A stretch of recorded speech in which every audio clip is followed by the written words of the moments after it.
네, 안녕하세요. 리치메이커입니다. 우리나라에서 주식으로 부자가 된 사람은 2%, 사업으로 부자가 된 사람은 8%, 이 나머지 90%는 부동산으로 부자가 되었다고 해요.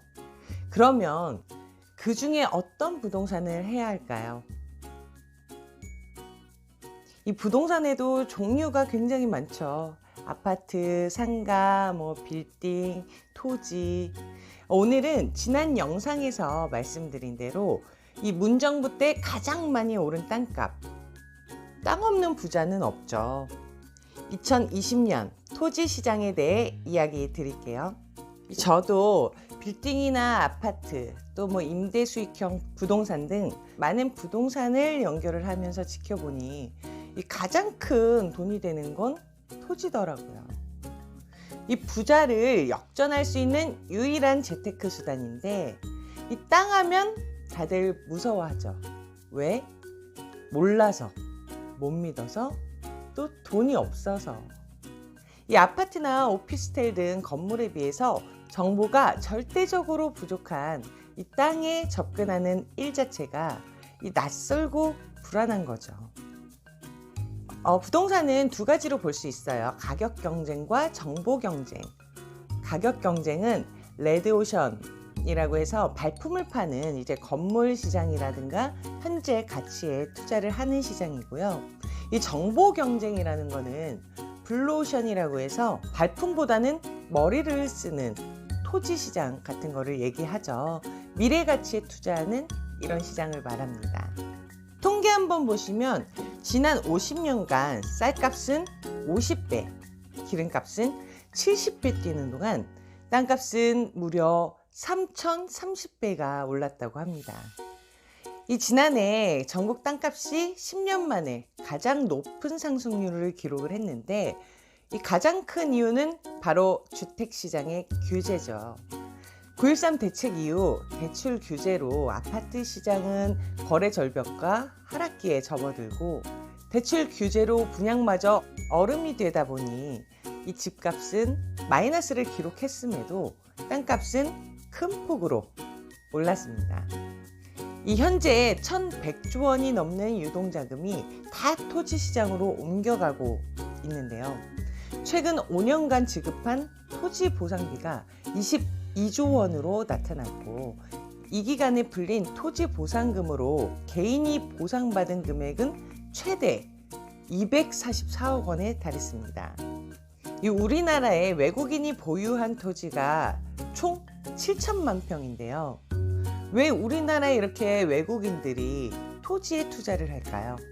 캐나다 같은 경우는 땅이 넓어서 개발을 권장을 하고요. 우리나라는 땅이 적어서 개발 규제가 굉장히 많죠. 이 우리나라에 개발할 땅이 없으니 개발 규제나 개발 규제 법규만 200개 이상이 되고요. 그러니까 이 외국인들뿐만 아니라 강남의 웬만한 부자들은 어떻게든 땅을 사려고 애를 쓰고 뒷북치는 일반인들은 어떻게든 현물을 가지려고 애를 씁니다. 이건 제가 하는 얘기가 아니고요. 올해 3월에 뉴스후라는 방송에 수도권 땅 투자 열풍이라는 주제로 나왔는데 이전부터도 그랬지만 최근 들어 더 부동산 시장이 수도권 땅 쪽으로 몰린다는 내용이에요. 그러다 보니 땅값도 더 치솟고 있는 겁니다. 이 아파트와 달리 거래량이 굉장히 많아지고 있어요. 아까 말씀드린 대로 규제가 상대적으로 없기 때문이죠. 그러면 왜 지금이 땅 투자의 적기일까요? 이 몇 년 전부터 가파르게 상승한 아파트 가격으로 여러 문제들이 불거지면서 생긴 대출 규제와 분양가 상한제 등 이 여러 제재들과 함께 이미 가격도 많이 오른 아파트에 투자한다는 것이 이 불확실성이 너무 크기 때문입니다.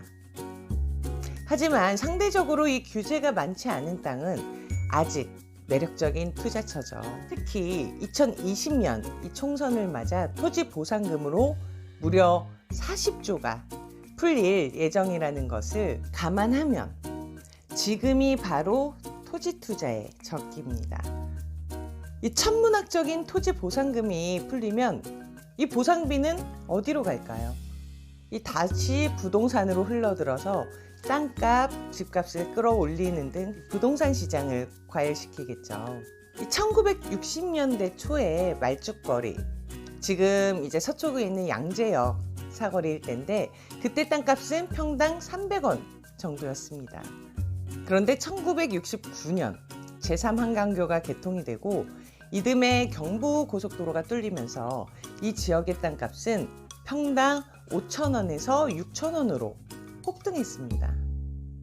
이 토지뿐만 아니라 모든 돈 되는 부동산은 이 세 가지만 기억하시면 돼요. 바로 교통, 일자리, 그리고 인구죠.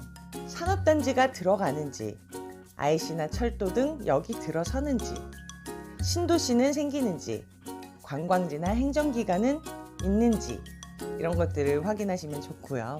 또 한 가지 사실, 이 대기업들도 생산이나 제조로만 돈을 버는 건 아닙니다. 바로 대기업들이 들어선 이 땅값이 폭등한 사례를 말씀드릴 건데 이 대기업 투자 사례는 굉장히 많아요. 예를 들어 뭐 LG가 들어간 2기 신도시인 파주 월롱면은 2003년에 평당 7에서 8만 원이었던 곳이 300만 원에서 비싼 곳은 5, 600만 원까지 3년 동안 무려 30배 오른 곳도 있다는 기사입니다. 이 동탄의 병점역 역시 2004년에 삼성전자 산업단지가 착공에 들어갈 시점 공시지가가 제곱미터당 51,800원, 평당이면 곱하기 3.3 하면 되죠. 근데 2009년에 이 삼성전자가 완공된 시점에는 제곱미터당 520만 원. 몇 배인가요? 네, 맞습니다. 5년 만에 무려 100배가 올랐고 현재 시세는 아시다시피 평당 4천만 원이 훨씬 호가하는 곳입니다. 즉 이러한 대기업도 생산이나 제조로 버는 돈보다 이 미리 선점한 지역에 산업단지가 조성이 되면서 그 땅값으로 버는 돈 단위가 훨씬 크다는 거죠.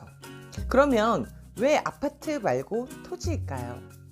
이 요즘 아파트로는 5년이나 10년 내에 2배 오르기도 로또지만 토지는 잘 알고 투자만 하면 이런 호재들로 2, 3배를 넘어서 가만히 신경 안 써도 대여섯 배는 오르는 곳들이 있으니까요.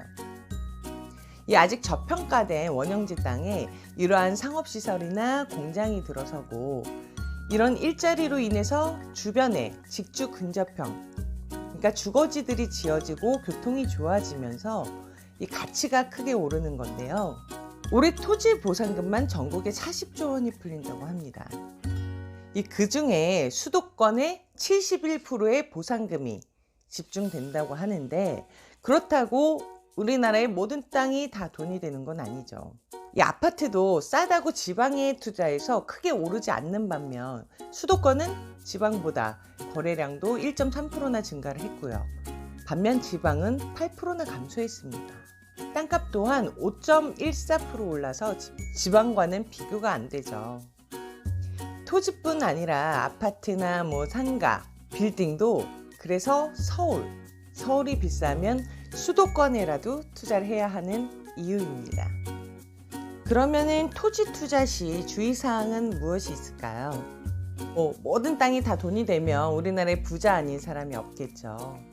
물론 저처럼 전문가들도 필요 없을 거고요.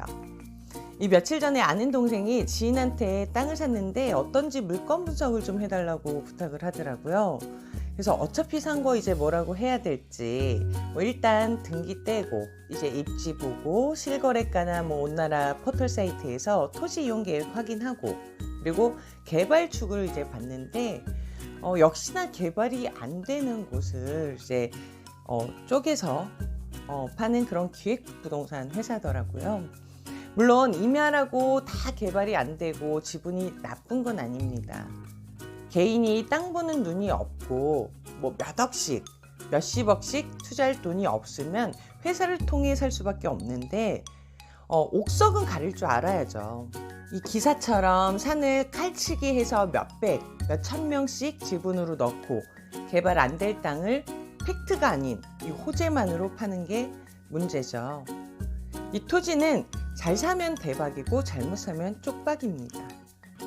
그래서 내가 공부를 해서 어떤 곳은 사야 되고 어떤 곳은 피해야 하는지 잘 알고 투자를 해야 하는데, 토지는 아파트처럼 현재 가치가 아닌 미래 가치를 보고 투자를 해야 하기 때문이죠. 요즘에는 밸류맵이라는 사이트에서 기획부동산 사기 지역도 확인할 수 있으니까 옛날에 노무현 정부 때처럼 앞에서 코베는 일은 많이 줄었다곤 해요. 그리고 투자 타이밍은 바로 착공에서 완공 사이라는 거 잊지 마시고요. 당신이 부자가 되는 그날까지